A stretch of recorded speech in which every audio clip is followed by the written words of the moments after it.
All right, today we're going to talk about congruent triangles, which is a bit of review from last semester, but I want to make sure we really understand what two triangles being congruent means and how we prove two triangles are congruent before we move on to using these concepts. All right, so we're on page 1 of our packet and we're going to fill in some definitions which you'll find written in red. All right, so two triangles are congruent when their corresponding sides and their corresponding angles are congruent. So there's two big parts to that. We need sides that are congruent and we need angles that are congruent. But you need to be careful when you're saying these definitions. The most important word in these definitions is right here, the word corresponding.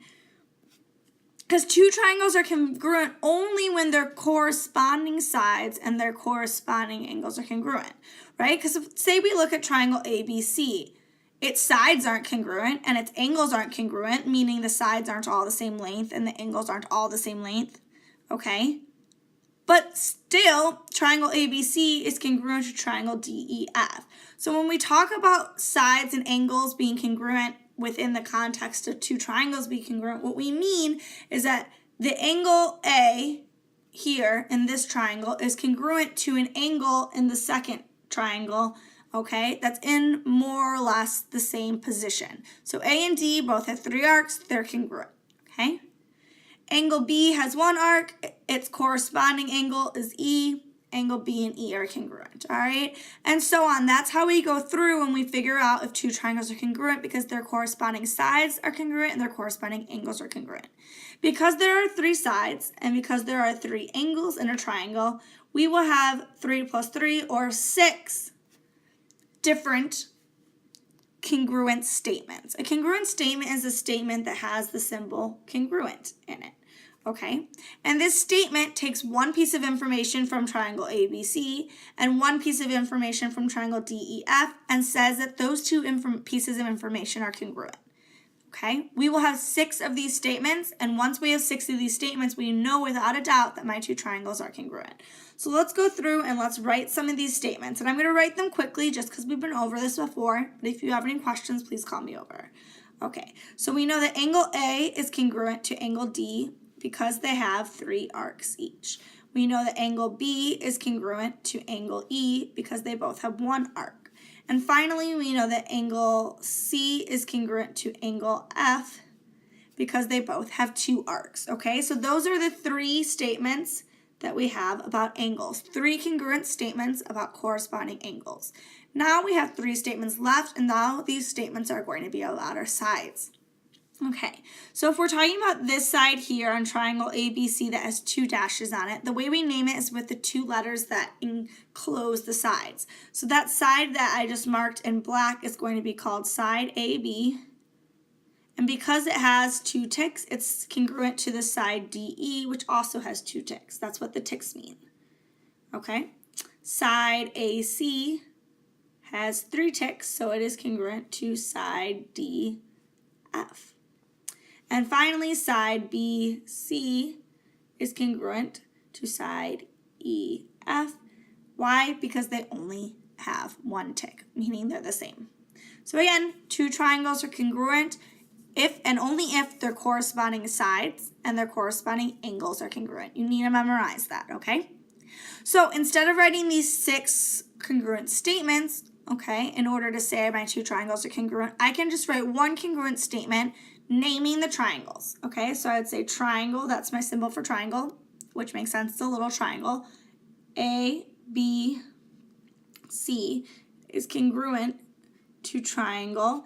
All right, so now this is the tricky part. When we write a congruent statement about 2 congruent triangles, we need to put the letters in the order that matches the corresponding angles. So because A and D are corresponding, A and D need to go in the same order, okay? So A is first in this statement, so D has to come first then here. Since B and E are corresponding, then B goes second, E goes second, and finally F goes third because C went third and C and F are corresponding angles. This brings us to our next part of our worksheet, all right? When we write a congruent statement, it is important that the letters are ordered based on corresponding angles. All right, so if we look at number 1, OGD is congruent to PC or PRC. P has to go first because it has one arc, just like O does. Okay, R has to go next because it's a right angle, just like G is. And C has to go third because it has 2 arcs, just like D does. Okay, we ordered it based on the corresponding angles. If you look at the second problem here, you'll notice that we don't have any angles marked. So how do we figure out what the corresponding angles are? Well, honestly, you could do it using these ticks on the side, okay? We see that EG has 1 tick, and we see that AC has 1 tick. So we know that E and A or E and C have to be corresponding. Now we just need to figure out which one it is. Okay, so what I'm going to do is I'm going to kind of spin my triangle around. Okay, so that way my 3 dashes are on the bottom. And if you notice, if my 3 dashes are on the bottom, then my E is right here and my O is right here. Okay, if my 3 dashes are on the bottom, then my 1 tick is going to be over here and my 2 ticks are going to be on the right side. And then I can just fill in my triangle. And you'll see that when I do that, G goes up top. All right, so now that my triangles are facing in the same position, I can really see the corresponding angles. So triangle RAC is congruent to triangle OEG.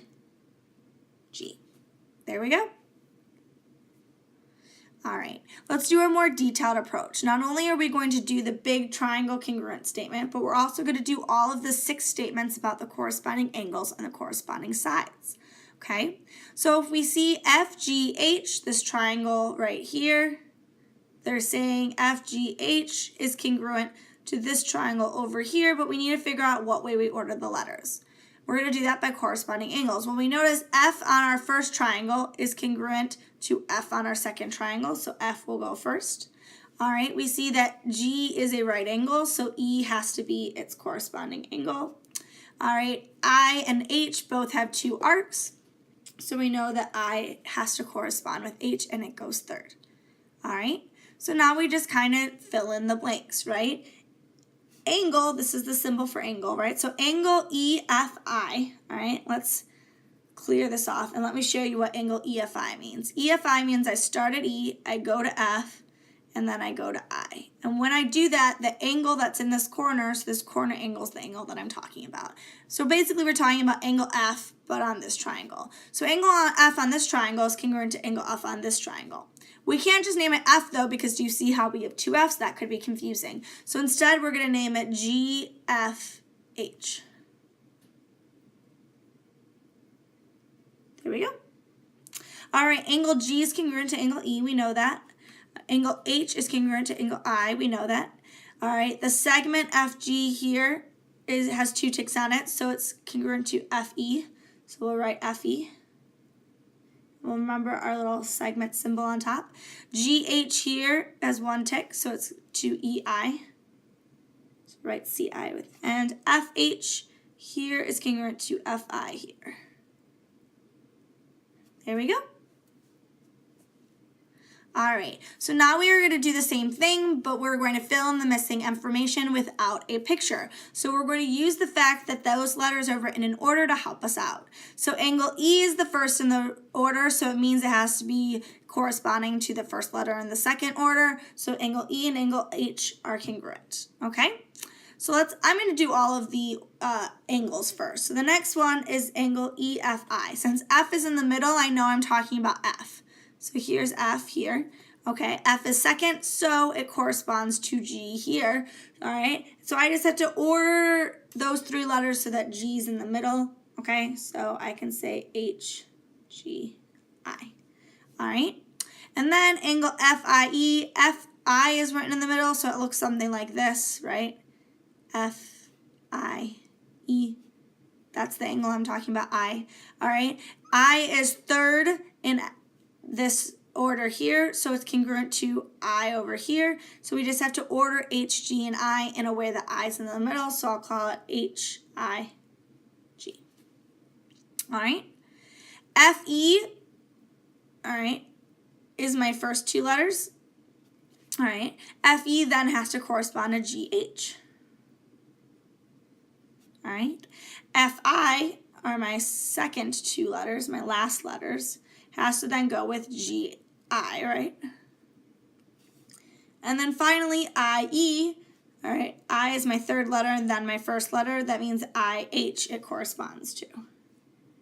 All right. Another way you could have done this is by drawing out the two different triangles. So like one like this and one like this, where you go through and you label the corresponding sides accordingly. So let's see, G corresponds to EF. Wait, I did that wrong. All right. I corresponds to I. G corresponds to F, and E corresponds to H. All right, so you could have drawn your two triangles out like this, and then kind of put your arcs in like this, and then you could have put your little ticks in like this, and then you could look at it. So, right, E is congruent to H. We can see that. FE here is congruent to GH here. Looks like we did that correct. EFI, which is this angle here, is congruent to HGI. We did that correctly. FI, which is right here, is congruent to GI. We did that good. I believe we said HIG for that one, so let's look. FIE is congruent to this angle here. Good. All right, and so on.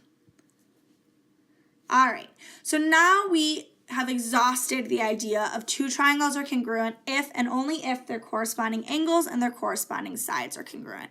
So now what we need to do is figure out if there is an easier way that we can just prove two triangles are congruent without knowing all 6 congruent statements. And we can do that. We only need to know 3 out of the 6. But there's a catch. There are only 4 different combinations of 3 pieces of information that we can use. All right, I'm going to list them over here. We have side, side, side, which means basically that we have 3 statements of congruence based on the sides. So we know that the 3 sides in one triangle are congruent to the 3 sides in another triangle. Then we know the 2 triangles are congruent. The way that we can look at this is we can say that AB here is congruent to RS here. We can say that BC here is congruent to ST here. And we're doing this, right? 1 tick means congruent to another thing with 1 tick. 2 ticks means 2 ticks, right? And now AC is congruent to RT. So we could, if we only had these informations and we didn't know anything about the angles, we could still say that those 2 triangles are congruent because of this theorem here, side, side, side. All right? So now we also have side, angle, side. So let me erase one of my sides here. Okay, and now we're going to try to prove that these 2 triangles are congruent. Well, right now we only have 2 pieces of information. Well, we have the tick here and the tick here is about one side, so that's 1S. And then the 2 ticks here, so this side is congruent to this side here, so it's another S. So we're going to need an A as well, okay? But what's special about this A is that this A, as you can see, needs to go in between the 2 sides. All right, so what we're going to do is we're going to take our 2 fingers, and you can't see my 2 fingers right now, but I'm going to put them on my ticks.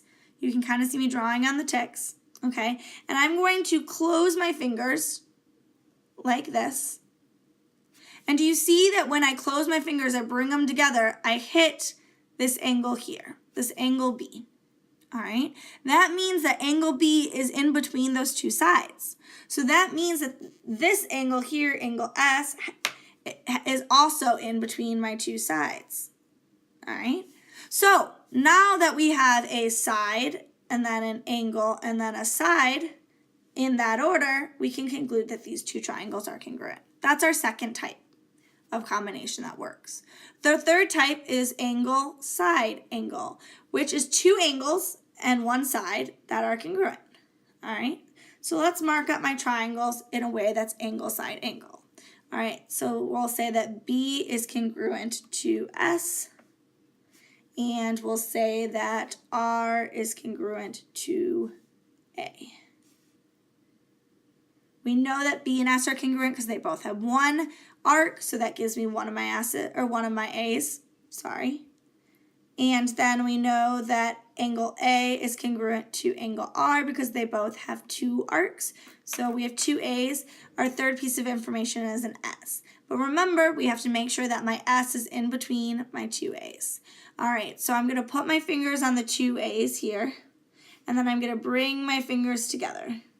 And as we see, all right, the one side that lights up as I bring my angles together is side AB. So I'm going to put a tick on it. Okay, and if I do the same thing here where I put my fingers on the 2 angles and I bring my fingers together, I see that side RS is the side in between my 2 angles. So this is what 2 triangles marked for ASA looks like. And when we have markings like this, we know that our 2 triangles are congruent. The fourth and final way to prove that 2 triangles are congruent without knowing all the information is by AAS. All right, so it's a similar idea. All right, we still have 2 angles and 1 side, okay, but we need to make sure we have the side not between my 2 angles. Okay, so let's see what that would look like. Let's say A is congruent to R. Right, and let's say that B is congruent to S. Okay, so now I have my 2 angles. So I have A and A. All right, I want an S, but I want to make sure my S is not in between my 2 sides. So when I do my finger test, okay, I see that when I move my fingers together, all right, side AB here is the one that's in between. So I know that in order for AAS, I'm not going to mark that side. So I'm going to say side AC is congruent to side RT because that side is very much not inside of my 2 angles, and you will see that we have angle, angle, side, angle, angle, side. There we go.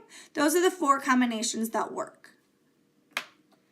However, there are 2 combinations that do not work, okay? The 2 combinations that do not work, I will mark in green, but they are ASS, which is a bad word that we can't say in school, so we know that we can remember that one, and AAA. So let me show you AAA first, all right? So if we say we know that these 2 angles are congruent, these 2 angles are congruent, and these 2 angles are congruent, all right? We have 3 angles that are congruent to another set of 3 angles.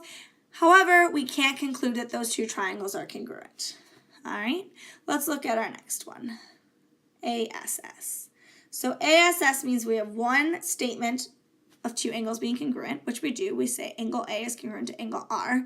And then our side would be, say, AC. We'll do RT, and then BC, and we'll do ST. So as you'll notice, okay, I have 2 S's, 2 congruent statements about sides, and an angle, okay? But we don't have SAS because our angle is not in between our sides. If our angle was in between our sides, we would know that C is congruent to T, but we don't know that, okay? So we have ASS, which is not a proven statement of congruence. All right, so let's put these ideas to work. Let's see if we have enough information to prove triangles are congruent. All right, let's start with our first one over here. All right, so in this one, we have one statement of congruence here, which says that QP is congruent to MN. That's one statement about sides, so we have an S. All right, then we know that QR is congruent to RN because they both have 2 ticks, so we have a second S. And then we see that angle M is congruent to angle P because they're both right angles. So now we have an A. So now we just need to decide if our angle is in between our 2 sides or not, okay? If we look at our 2 sides, they're right here and here, and we move our fingers together, we are going to be looking at angle Q. If you notice, we don't have any information about angle Q, do we? So because we don't have any information about angle Q, what we have right now is ASS. Unfortunately, ASS is one of the ones that does not work, so we cannot conclude that my 2 triangles are congruent. However, if you are really good at geometry and you're looking really, really hard, I know you can spot something else. I spot here a set of vertical angles. If you notice, these 2 angles here are congruent to each other because they're vertical. all right? And we know that vertical angles are congruent. So now, if we kind of disregard some extra information, because now we have 4 pieces of information, okay? So say we disregard this fact that QP is congruent to MN. We just won't look at it. Right now we have angle, another angle, okay? So we have 2 angles, or 2 statements about angles, because we know P and M are congruent. That's one of our A's. And then we know angle R and angle R are congruent. That's the second one of our A's. And then we have an S, right? This QR is congruent to RN. All right, so now we have 2 A's and an S. And you'll see that when we put our fingers on our 2 A's and we move them together, we don't touch that side that we have any information about. So our order is A, S. But if you notice, AAS is one of our ones that work. So these 2 triangles are congruent. We do have enough information. You got to be very careful about following the steps. All right, let's look at our other thing. This tick means that AB is congruent to EF. Okay, so that would be an S because we know that those are sides. All right, these 2 ticks mean that side AC is congruent to side DE, so that's another congruent statement about sides. And then these 3 ticks mean that side BC is congruent to side DF. All right, so that gives us a third S. If you'll notice, this is SSS, which is a check mark. Yay for congruence. All right, now you should be working on page 3, and you have until the end of the hour. Please call me over if you have any questions.